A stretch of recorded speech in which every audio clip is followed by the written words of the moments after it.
Franchement, ce que nous assistons aujourd'hui aux propos des jeunes Burkinabés et autres, franchement, peuple burkinabé, ce n'est pas seulement vous.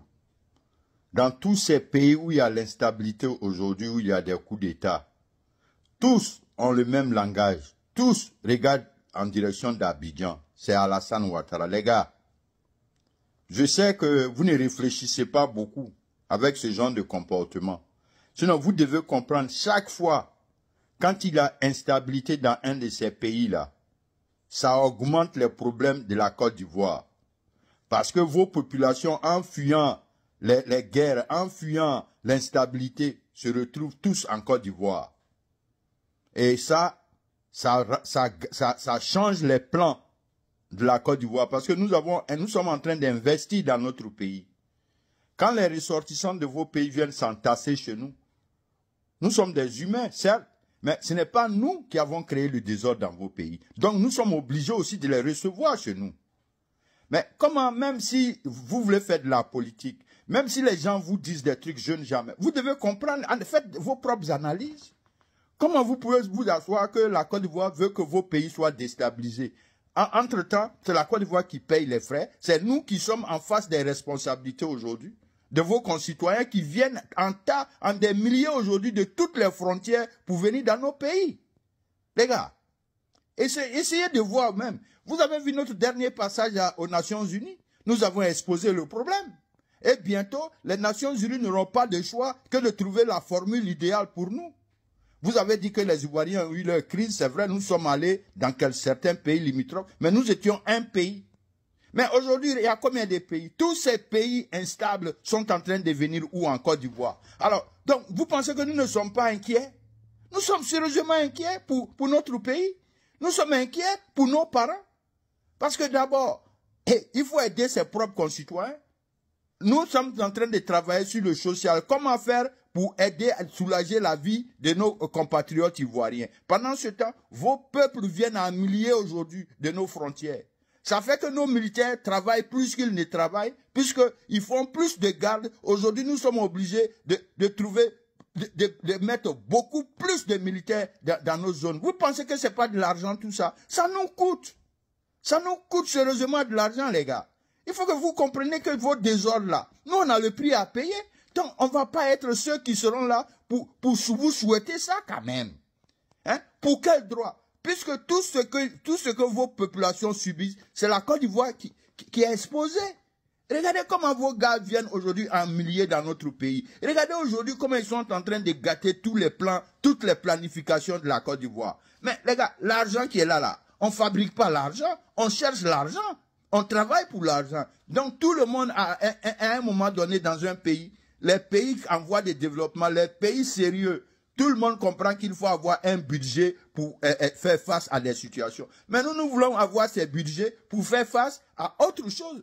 Pas recevoir à tout moment vos milliers de concitoyens qui viennent à cause de vos pays instables. Et par-delà, on ne gagne rien dedans. Hein? Que de nous rabaisser à tout moment, que de rabaisser notre président à tout moment. Les gars, quand même. Donc, le panafricanisme, vous voyez un peu aujourd'hui ce que la Côte d'Ivoire est en train de subir à cause de vos manières de faire. Ça ne nous arrange pas, nous. Donc, on ne peut pas souhaiter le désordre chez vous.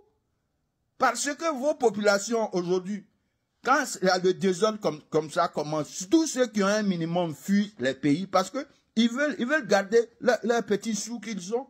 Aujourd'hui, rien ne marche chez vous. Le commerce, tout est bloqué. Mais vos concitoyens ne vont pas quand même rester dans ça. Ils vont aller se chercher. C'est une logique. Mais pourquoi chaque fois vous ne voulez pas nous reconnaître, vous ne voulez pas reconnaître les efforts que les Ivoiriens font pour vous et vous voulez toujours venir nous attaquer? Les gars, essayez de vous revoir. C'est ce que j'ai dit. Tant que vous allez continuer comme ça, nous sommes des croyants, nous.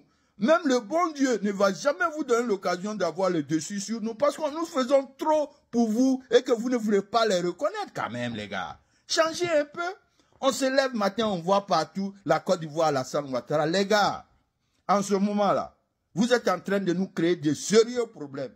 La Côte d'Ivoire ne peut pas souhaiter en aucun cas le désordre aujourd'hui autour de ses frontières. Ça ne nous arrange pas puisque tout tombe sur nous. Tout retombe sur nous. Nous sommes obligés de chercher de l'argent pour recevoir vos concitoyens qui viennent dans nos pays, qui fuient le désordre chez vous. Hein, chers gars? Essayez de réfléchir un peu quand même. On peut parler, mais quand même. Vous êtes des grands garçons. Avant de parler au 21e siècle, réfléchissez un peu. Est-ce que vous savez tout le désordre que vit aujourd'hui, c'est la Côte d'Ivoire qui est plus exposée? C'est à nous que ça revient plus cher. Parce que quand vos concitoyens fuient la guerre, là, ils viennent s'installer chez nous. Et nous sommes obligés de les recevoir. Et quand c'est comme ça aussi, nous sommes obligés de mobiliser nos militaires dans différentes frontières. Mais quand c'est comme ça revient cher à la Côte d'Ivoire. Nos militaires font trop d'efforts aujourd'hui pour tout ça. Est-ce qu'on a besoin de tout ça?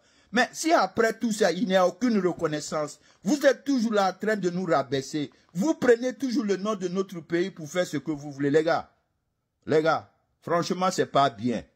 Chers panafricains, chers africains, essayez de créer l'ordre chez vous. Parce que votre désordre nous coûte cher. Et nous avons exposé le problème dernièrement, comme vous ne réfléchissez pas.